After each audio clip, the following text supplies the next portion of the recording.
Let's start with English questions. Anybody? Congratulations. You looked quite uncomfortable in the first two sets in the heat there. Was there an element of your thinking which was along the lines of, I just need to hang on for a little bit and then when it gets cooler I'll be good to go? Yeah, you could say so. I mean, I was looking forward to have the full shade on the stadium. It was a hot day. Obviously, we started with a 16 or 17-minute first game, which took a lot out of us, both players, and very close first set. Just physically grueling rallies, and he was making me uncomfortable on the court because he was very aggressive. He served great, and he was staying close to the line, taking the ball early, making me run, and I was oftentimes on the back foot, so credit to him for playing really well. And you could see that he had a clear game plan, and he was really sharp. So it was definitely a struggle, for me to play the first couple of sets. And then I think in the third, things started to come together. I started to swing through the ball better, started to feel better on the court, and serve also. I wasn't serving well at all first two sets, and then third and fourth, great. I think I maybe even served more aces than him, which was a surprising stat considering he's got one of the best serves around. So that made my life easier on the court. Obviously, winning my service games, slightly easier, so to say. Cruising through and then putting pressure on his service game. So, but the way I played in the third and fourth is something that I'm really, really pleased with. Neil. Can I ask you a scheduling question? There's potentially going to get another late finish tonight. So is it, even it could be a possible advantage for you, is it fair from a sporting integrity point of view for the tournament? And what further changes, what do you think should be done?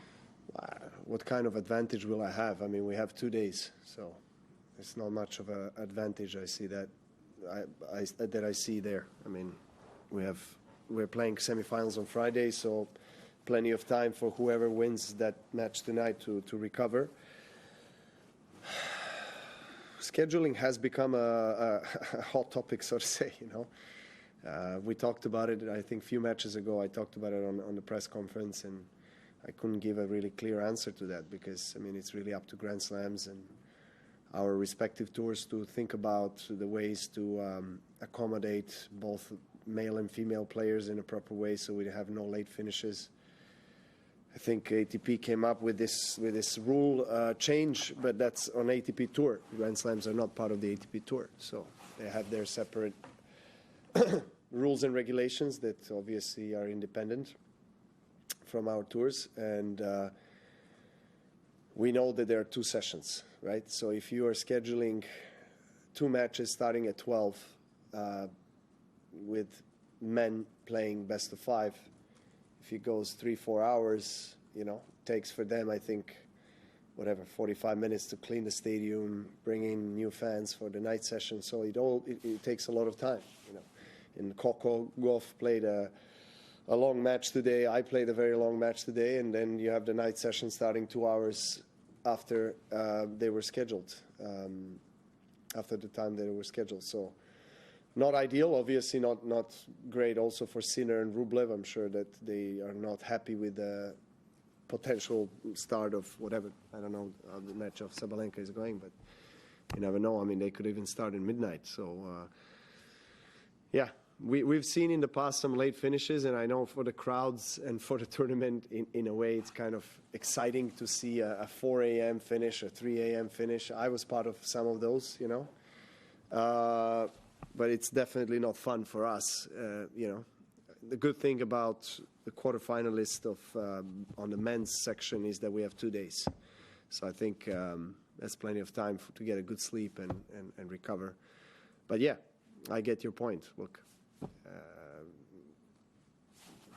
there are different ways to address this. Maybe scheduling less matches on the center court, doing it in one session, which is most likely not going to happen because every session carries a lot of economical value for them. So of course they are going to communicate it and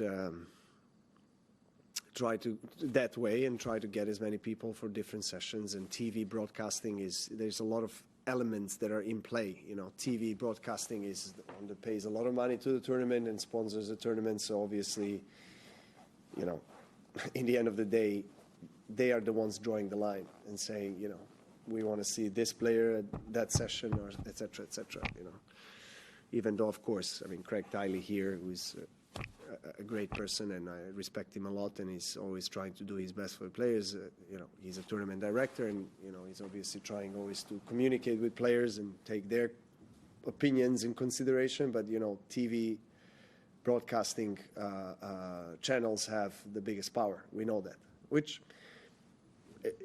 is not unusual because they're the ones that are giving us the stage as well, the platform to reach out to millions of people around the world, which is great for us. So, yeah, it's hard to say what the best scenario is in this case. Hey, Novak, you were using the towels and the ice packs on their head and all of those things. Was any of it working? Well, I tried everything I possibly can in the very short amount of time and the changeovers. But, I think we both felt the effect of the heat. And, when you're playing on a hard court, the heat is absorbed in the surface. So, down there for us players, we feel probably even more heat than you would feel on stands. And, of course, running and it's hard to put down your heart rate, and kind of control your breathing. It's very intense, and the high level of tennis and intensity exerts a lot of effort, and you feel, you're spending a lot of energy and you don't have much time to recover. So so the icing, ice bags on the head all over the body, is one of the ways to try to bring the temperature down, cool yourself down a bit, because you feel you're, trapped in this heat inside and outside, particularly today.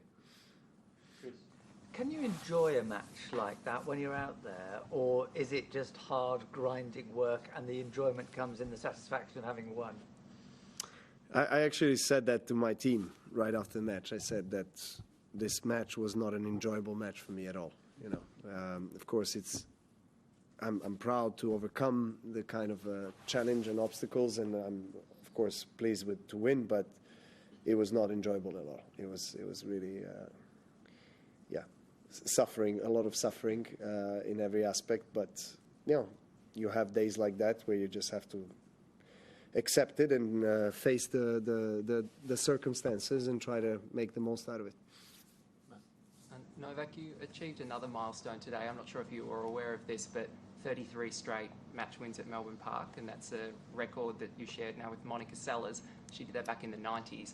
So I wonder what that means to you, and also to share the record with her, because you have that nice connection with the childhood coach. And of course, it means a lot. I didn't know that I'm sharing this achievement, this record with her. So it makes it, of course, even more special for me, because I really love Monica. I've had Monica in my head when I was growing up in Serbia pretty much every single day, because Jelena Gencic, my tennis mother, as I like to call her, she passed away in 2012, worked with Monica when she was young, and so I was hearing a lot about Monica. Monica this, Monica that, Monica eats this, Monica sleeps this much, Monica practices this way, so Monica was definitely one of my childhood idols and heroes, and I looked up to her very much. So when I got a chance to meet with her first time, it was really, I was very nervous. I was so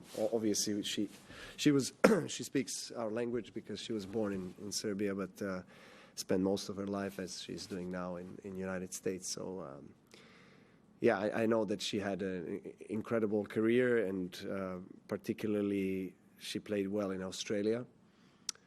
And we all wonder how far she could have went if she didn't had to go through what she went through. So about Monica, I have only nice words to say about her. So I'm really glad that we are sharing this record. Just on that streak, 33. What is it about, playing in Melbourne where you can sort of dig deep and win those matches like that every time?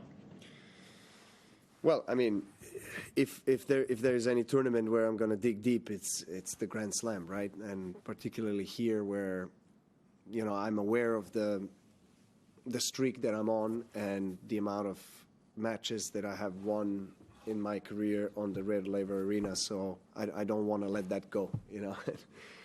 The longer the streak goes, the more that kind of confidence, also expectations built, but also the willingness to really walk the extra mile, so to say. I just love playing in this court. It's been the court for me in my career. Last one. Novak, looking ahead, there's talk of perhaps merging the ATP and WTA. I was wondering, do you think this can work? Is it a good idea? And if so, why has it taken so long? People have been talking about it for a while. Yeah, I heard. I'm not sure if it's like a total merge or is it only a commercial kind of a collaboration or agreement between the two tours. I think to some extent it's logical. I mean, that if we are having so many combined events on the tour, that we try to collaborate even further together and increase the value, I guess, of tennis overall. But when it comes to the total merge, I'm not so sure if that can work, to be honest, because a lot of things, there's still a lot of differences, and with the rules and the way the tours operate. But commercially, yeah, why not? Let's see what happens. I'm not in the council anymore, so I don't have any inside information to share with you. But let's see what happens.